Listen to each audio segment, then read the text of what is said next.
परमेश्वर के धन्य नाम की महिमा हो। प्रभात मनन के सत्र 2780 में आप सभी का बड़े प्रेम के साथ स्वागत करता हूं। आइए आज के मनन के लिए हम पढ़ते हैं प्रकाशित वाक्य अध्याय 3 पद 16। इसलिए कि तू गुनगुना है, न ठंडा है और न गर्म, मैं तुझे अपने मुंह से उगल दूंगा। इस बाइबल भाग की भूमिका मैं आपको बता दिया। लौदीकिया शहर की ओर भूमि के नीचे से तैयार किया गया नहर से आने वाला पानी न ठंडा था न गर्म, न ही साफ था। पानी को हम पीने के लिए, नहीं तो नहाने के लिए या कपड़े या बर्तनों को साफ करने के लिए उपयोग करते हैं ज़्यादातर। यदि हमें मिलने वाला पानी न पीने, न नहाने या धोने के लिए लायक हो, तो फिर उस पानी को हम क्या करेंगे? केवल फेंक देंगे, है ना। कटिहार में जब मैं और मेरी पत्नी अपने 1.5 वर्ष का बेटे को लेकर सेवा के लिए पहुंचते समय बिहार के मेरे कई मित्र बोले वहाँ नहीं जाना क्योंकि वहाँ का पानी खराब है।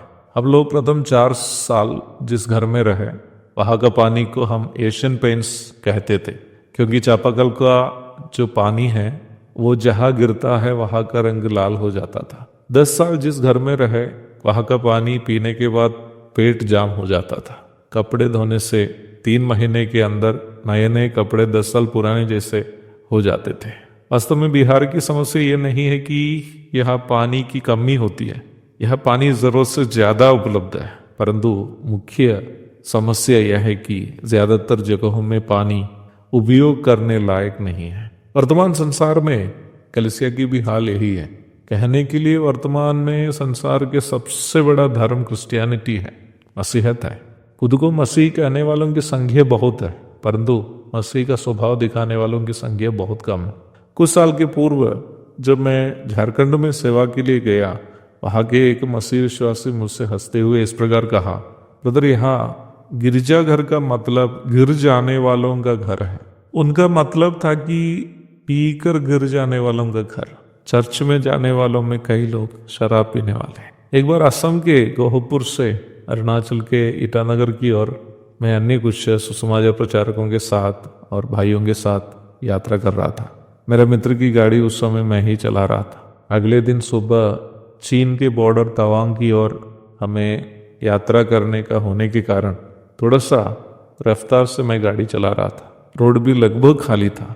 इस बीच एक स्कूटी का हम ओवरटेक करके आगे की ओर बढ़ा, जिसमें 2 नौजवान सवार थे।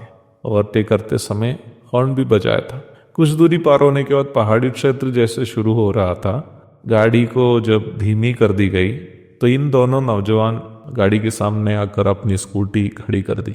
एक ने गाली गलौज करने लगा और दूसरे ने शीशे में 2-3 मुक्के मार दिया जिस तरफ मैं बैठ रहा था। परंतु महिंद्रा कंपनी की शीशा अच्छी थी, इसलिए टूटी नहीं। फिर वो अपने हाथ दर्द करने के कारण हो सकता है और अधिक गाली देने लगा। तब तक अरुणाचल में सेवा करने वाला मेरा साथी जाकर बिना कोई कारण जाने कि वे क्यों इस प्रकार कर रहे हैं, हाथ जोड़ते हुए उनसे कहा कि आप लोग क्यों गुस्सा कर रहे हैं, और अपना परिचय देते हुए कहा कि हम लोग चर्च के पास्टर लोग हैं। तुरंत उसमें से एक जो सबसे ज़्यादा गाली दे रहा था और मुक्का मार रहा था, वो कहा कि अच्छा, आप लोग चर्च के पास्टर हैं, मेरे पापा भी चर्च के सेक्रेटरी हैं, मैं भी क्रिश्चियन हूँ। वो कहने लगा।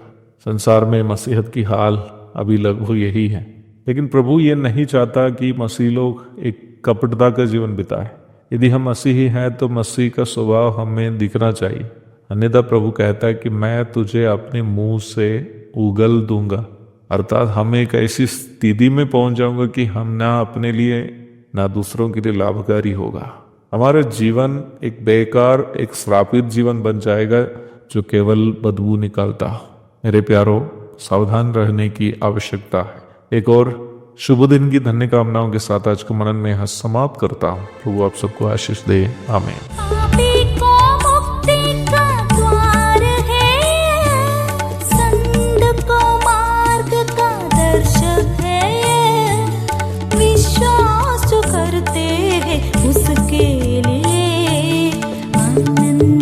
जीवन का साधन है ये है वचन, प्यारा वचन, यीशु मसीह का प्यारा वचन।